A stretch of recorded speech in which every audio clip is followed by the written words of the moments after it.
2 spots is Yu off of her career high ranking in the Challenge Taipei Open in early September 2019, and she lost at 19 and 14 to Michelle.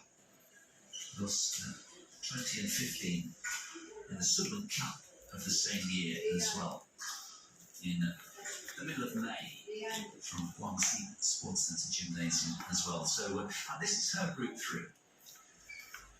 Pretty emphatic.